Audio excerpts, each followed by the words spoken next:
With primary election day a few days away, one of the candidates for U.S. Senate is heading out on a statewide tour. Charles Booker is making appearances across Kentucky. And LEX18's political reporter Carolina Buchek has why the state representative thinks he has the right strategy to prevail when the votes are counted. We are going to win this race. At the Frankfort stop of his statewide tour, Charles Booker fired up his supporters. We already won. We already won. This was just one of the tour stops planned. As we get closer to Election Day, Booker and his team will travel across Kentucky, making their final pitch to voters. This is something we see often during a normal election season. But the coronavirus has changed things. Kentucky's current guidance only allows groups of 10 people or less. That makes gatherings difficult to do. Right now, Booker is the only one of the three big Democrats running for U.S. Senate to hold in-person events.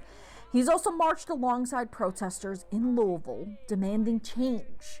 He says issues like systemic racism are too important to not fight against. But there's a reality that we're dealing with the global pandemic now, but for a lot of communities, we've been dealing with the pandemic of structural racism and inequity. And if we go home, our door can be kicked in and we can get killed in our bed.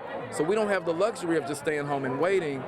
So that's why so many people are taking a stand, and we got to keep folks safe, but we got to fight for change too. As far as his tour goes, Booker says they're hosting the events outside and trying to keep people safe. And that's why we're advising people beforehand, if you have health issues, that you consider not attending. And if you come, make sure you wear a mask, make sure you're sanitizing.